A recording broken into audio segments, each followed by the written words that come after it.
see, wealth and success is for impact. It's for what? Impact. It's for impact. Your prosperity, your wealth and success is not a symbol of your victory in life, but a tool of what? Of impact. It's not a sign of you have arrived. I don't arrive. No.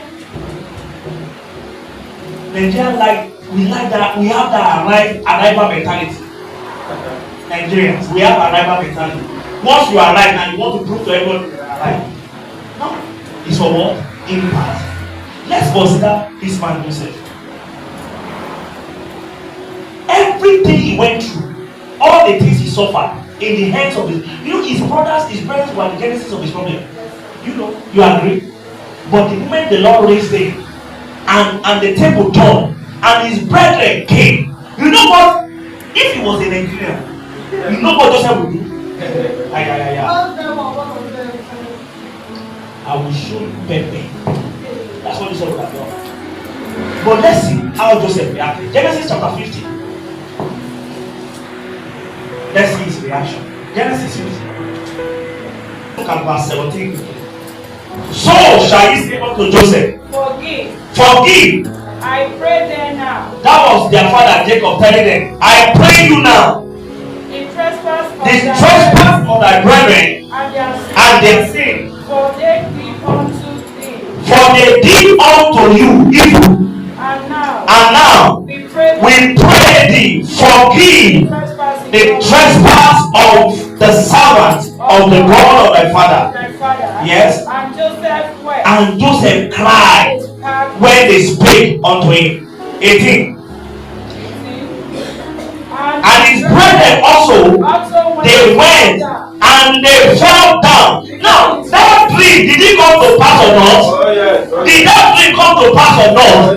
They still came to him and fell down before him. They fell down before his face. And what? And they said, Behold, we are your servants. We are your servants. And look at what Joseph said in 19. And Joseph said unto them, yes, fear not, for I am the power. For I am in the place of God. Yes. 20. But as for you, you thought evil against me, but God made it unto good. To what? To bring to pass as it is this day, to save more people alive. Thank you. So Joseph responded to God, say, I tell you, God said you are going to bow before me. No, it is not about winning, it's about impact. To save more people alive. To save more people alive. It is not about winning, it is about what? Impact. To save more people alive. Psalm 105, verse 16. Moreover, he called for a famine upon the land. He break the whole staff of bread. Yes. Look at, he sent a man before them. Even Joseph, who was sold as a slave. All they hung his feet with fetters of iron. He was led in iron. Until the time that his word came. The word of the Lord tried him. The word of the Lord tried him. The king sent for and lose him. The ruler of the people let him go free. Yes. He made him lord of his house. He made him lord of his house. And ruler of all his substance, all his possession. To bind his princes at will. At his pleasure. And teach his senators wisdom. Israel also came into Egypt. Israel came all to Egypt. What verse are you, sir? Look at it. He said, he sent a man before them. So all the suffering that Joseph encountered, it was God. Because he was sent. He was what? He was sent. Are you sent? There's a purpose in your life. He took all the suffering that Joseph encountered. It was because he was sent. It was God who sent him. So if evil. That's why I told us sometimes. I said in God, there is no absolute evil and there is no absolute good. It was evil his parents thought they were doing. They didn't know they were fulfilling the plan of God for yourself. May I prophesy about someone? The evil your enemy is doing to you is going to work out for your salvation in the name of Jesus. You must obey not for you see on your body. Okay, say that in English.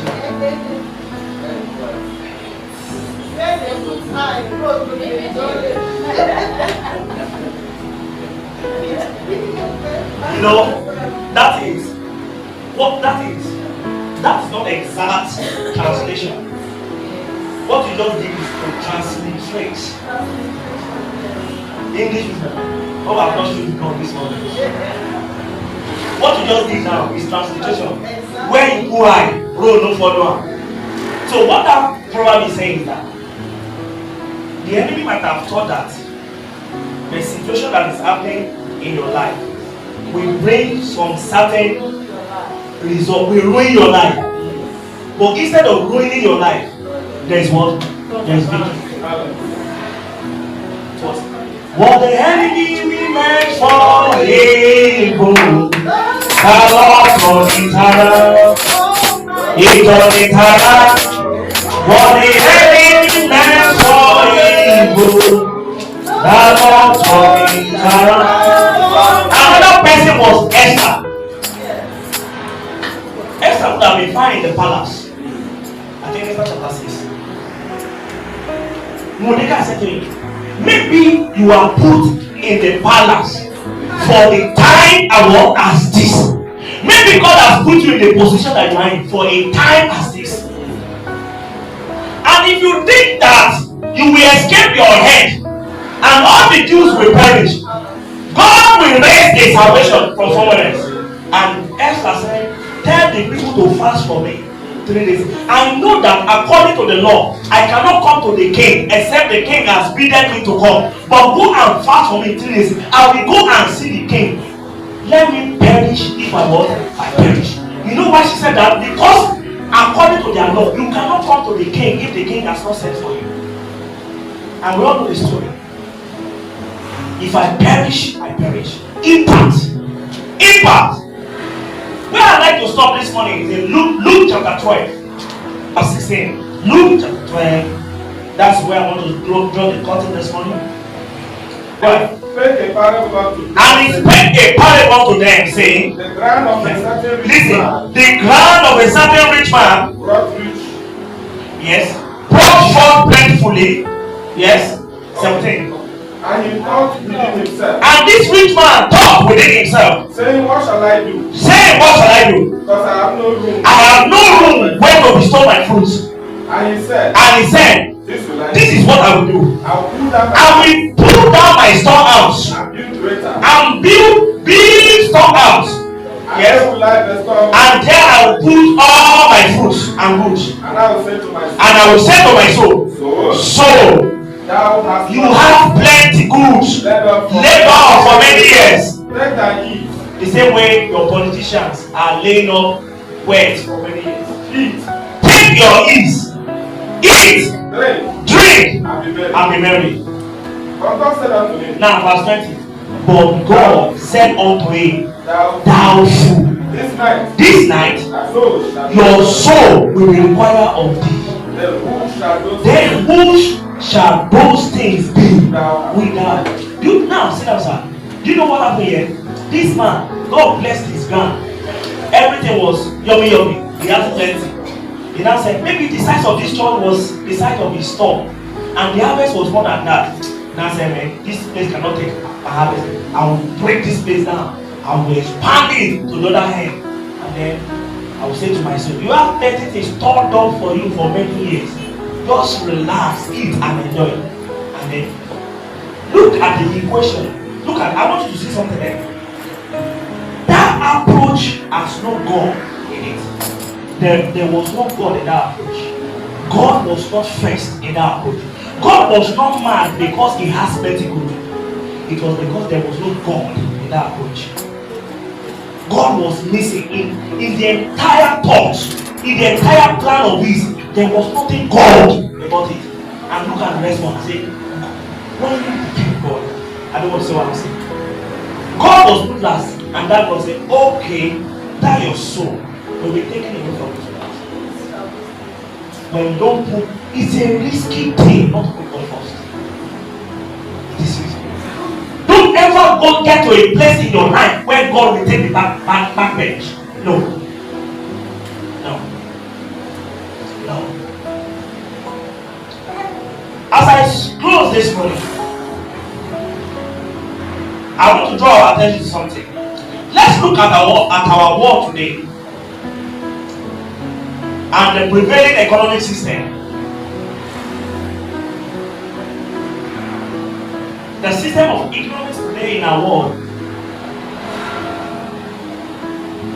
for those of you that know, is a capitalist economy. It's capitalism. And it's about me, myself, and I. It's about winning. And not about empathy. Because the system of economy is about winning. The winner take it all. Corporate social responsibility and their foundation. They come to deceive us with what? With CSR and foundation. Imagine one person, you have gathered, let's say 10 hundreds of billion to yourself. I will now take 1 billion and say you are buying goods for students going through. What do you want to do with hundreds of billion? That is the economic system that this country is running. That the world is running, not even this one. That was the approach of that man. It is about accumulation. More. It is about what? Accumulation. And that is what is killing our society. They will be Speaker of House of Assembly.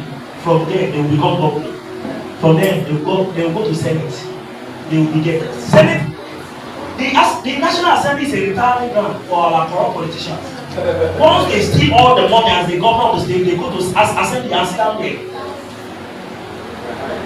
And then cross to the ruling party. So that yes, no longer what? Disturb them. Somebody said if you are evil before, once you cross to the ruling party, you become a saint. All your sins have been pardoned. But a time is coming. These things, a time is coming. A time is coming. Sometimes I find it difficult to wrap my head around on something that belongs to everybody. You now the whole nation, you now sit upon it. What kind of heart do we have in this country? In this country of today, we have paralyzed local government. Local government is dead. Is dead. Is the closest government to the people. You and I should have nothing to do with Abuja.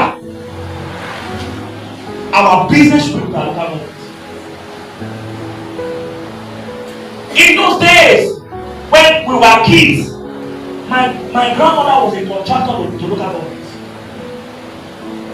And we follow her to our local government center. We go there, we get tractors. She has farm. Tractors are there in local government. You as a farmer, you can go there and borrow tractor to cut it. Where do you want to see all those tractors in local government again? And we are saying we are poor as a nation.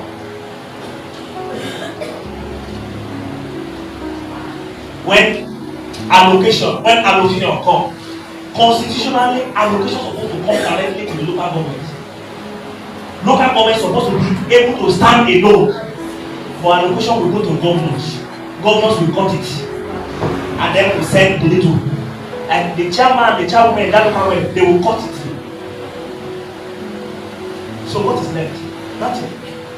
They will cut it. And all the stakeholders they will collect their share. It's finished.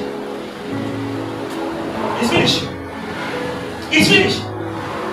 It's finished. Because there are no more righteous people. And this is what Jesus said. Luke chapter 12 verse 15. He said, a man's life does what? Does not consist the abundance of the things that what? that he possessed. Let's go to all our schools now. How many of our schools have the right facilities for the children? We see it online every day.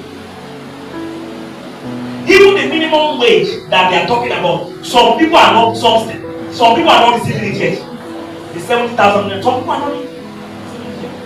And we say everything is normal. Everything is not normal in this country. No, everything is upside down. Salvation will arise for us as a country. Salvation will arise for us as a country. I'm saying this to us because of the privilege I have to speak over you. When your time comes, make a difference.